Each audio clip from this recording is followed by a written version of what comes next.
இந்த குறை காண்ற பழக்கம் வந்து நம்மளுடைய கடமைகளை சரியாக செய்யக்கூடாது. அதாவது வந்து ஒரு டீச்சர் என்ன பண்ணுறாங்க, அவங்க வகுப்பில் இருக்க மாணவர்கள்ட்ட வந்து ஒரு கேள்வி கேட்குறாங்க. உங்களில் எத்தனை பேர் வந்து யாரையாவது வந்து பிடிக்காம உங்களுக்கு உங்களுக்கு ஒவ்வொருத்தனையும் என்ன கேள்வி கேட்குறாங்க. என்ன கேட்குறாங்கன்னா, உனக்கு யாரை பிடிக்காது, எத்தனை பேரை பிடிக்காது அப்படின்னு சொல்லி ஒவ்வொரு மாணவரையும் கேள்வி கேட்குறாங்க. உடனே ஒவ்வொருத்தவங்களும் சொல்கிறாங்க, எனக்கு வந்து ஒருத்தனை பிடிக்காது, எனக்கு 2 பேரை பிடிக்காது, 3 பேரை பிடிக்காது அப்படின்னு சொல்லி ஒவ்வொருத்தங்களும் ஒவ்வொரு பதில் சொல்கிறாங்க. சரிங்களா?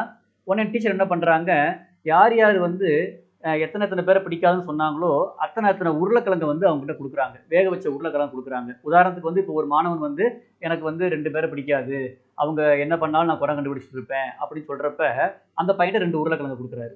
சரிங்களா?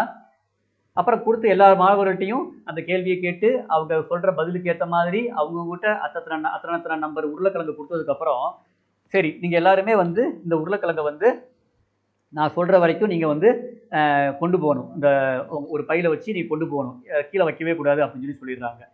அப்போ சரின்னு சொல்லிட்டு அந்த குழந்தைகள் வந்து அந்த உருளைக்கிழங்கை வந்து எடுத்துகிட்டு போக ஆரம்பிக்கிறாங்க. அந்த உருளைக்கிழங்கு வந்து ஹெவியாக இருக்குது, வெயிட்டாக இருக்குது. அதாவது வந்து அதிகமான உருளைக்கிழங்கு வச்சிருக்க பசங்களுக்கு அதிகமாக வெயிட்டாக இருக்குது. அதே மாதிரி நாள் ஆக ஆக என்ன ஆகுது, அந்த உருளைக்கிழங்குலேருந்து அது அழுகி போய் ஒரு மோசமான வாடை வர ஆரம்பிக்குது. யார் யார் அதிகமாக உருளைக்கிழங்கு வச்சுருக்காங்களோ அந்த அளவுக்கு அதிகமாக அந்த வாசனை, அந்த அந்த துர்நாற்றம் வந்து அதிகமாக இருக்குது.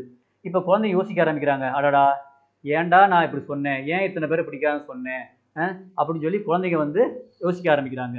எந்த குழந்தைங்க வந்து யாரையுமே வெறுக்கலை, யாரு மேலேயுமே குறை கண்டுபிடிக்கலையோ அந்த குழந்தைங்க நிம்மதியாக இருக்குது. ஏன்னா அந்த குழந்தைகளுக்கு வந்து உருளைக்கிழங்கு கொடுக்கப்படலை.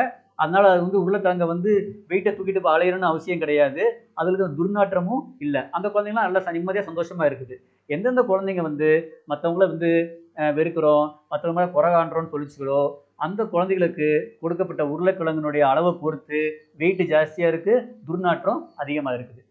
ஸோ இதே மாதிரி தான் நம்ம வந்து யார் மேலேயாவது வெறுப்பு வச்சு குறை கண்டுபிடிச்சி இருந்தோம் வச்சுக்கோங்களேன், நம்மளுடைய மனசு வந்து என்ன ஆயிரும், வெயிட் ஆயிரும். எப்படி வந்து இந்த குழந்தைங்க வந்து அழுகி போன உருளைக்கிழங்கை தூக்கிட்டு போகிறப்ப என்ன ஆகுது, அதுகளுக்கு வந்து வெயிட்டாக இருக்குது, அது வந்து துர்நாற்றம் அடிக்குதோ அதே மாதிரி நம்ம யார் மேலேயாவது வெறுப்பு வச்சு குறை கண்டுபிடிச்சிட்டே இருந்தோம்னா அது வந்து என்ன பண்ணும், நம்மளுடைய மனசு இருக்குது பார்த்தீங்களா, அந்த மனசை வந்து ஹெவியாகும். மனசை வந்து வெயிட் ஆக்கி அந்த மனசை வந்து உளைச்சலுக்கு கொண்டு பண்ணும். Stress put the mind under the stress. மனசை வந்து மன உளைச்சலுக்கு கொண்டு போகும். மனசு உளைச்சலாக இருந்தால் நம்மளால் எதையாவது ஃபோக்கஸ் பண்ண முடியுமா? நம்மளுடைய உடல் ஆரோக்கியத்தில் ஃபோக்கஸ் பண்ண முடியுமா? நம்மளுடைய கடமைகளில் ஃபோக்கஸ் பண்ண முடியுமா? நம்மளுடைய ஆன்மீக பயிற்சிகளில் ஃபோக்கஸ் பண்ண முடியுமா? கண்டிப்பாக எதுலேயுமே நம்மளால் ஃபோக்கஸ் பண்ண முடியாது. ஸோ அதனால் வந்து இந்த குறை காணும் பழக்கம், மற்றவங்க மேலே பொறாமை பண்ணுறது, வெறுப்பு வைக்கிறது, அது மூலமாக அவங்கள குறை கண்டுபிடிக்கிறது, இந்த பழக்கம் வந்து நம்மளை வந்து நம்மளுடைய ஆரோக்கியத்தை பார்த்துக்க விடாது, நம்மளுடைய கடமைகளை பண்ணக்கூடாது, நம்மளுடைய ஆன்மீக பயிற்சிகளை பண்ணக்கூடாது. அப்படிங்கிறப்ப நம்மளால் நம்மளுடைய வாழ்க்கையின் இலட்சியமாகிய இறைவனை அடைதல், நிம்மதியாக வாழ்ந்து பிறப்பு இறப்பு இல்லாமல் இறைவனை அடைதல் அப்படிங்கிற இலட்சியத்தை அடைகிறதுக்கு வந்து தடையாக இருக்கும். இந்த குறை காணும் பழக்கம் அப்படிங்கிறது பெருந்தடையாக இருக்கும். அதனால் வந்து கண்டிப்பாக வந்து நம்ம வந்து குறை காணும் பழக்கத்தை விட வேண்டும். மற்றவங்க மேலே பொறாமப்படுறது, வெறுக்கிறது, இந்த மாதிரி விஷயங்கள் எல்லாம் கைவிட்டு குறை காணும் பழக்கத்தை கைவிட்டு அப்படி இருந்தோம்னா மட்டும்தான் நம்ம மனசு வந்து அப்படியே லேசாக இருக்கும். இல்லாட்டி லேசாக இருக்கும். நம்மளால் நம்மளுடைய கடமைகளை வந்து ஃபோக்கஸ் பண்ண முடியும், நம்மளுடைய ஆன்மீக பயிற்சிகளை ஃபோக்கஸ் பண்ண முடியும், நம்மளுடைய உடல் ஆரோக்கியத்தில் ஃபோக்கஸ் பண்ண முடியும். நம்மளுடைய லட்சியம், மனித வாழ்க்கையினுடைய லட்சியமாகிய பிறப்பு இறப்புலேருந்து விடுபட்டு இறைவனை நம்மளால் அடைய முடியும். அப்படி இல்லைன்னா என்ன ஆகும், மனசு ஃப்ரீயாக இருக்காது, மனசு வந்து ஹெவியாக இருக்கும். நம்மளால் வந்து எதையுமே ஃபோக்கஸ் பண்ண முடியாது.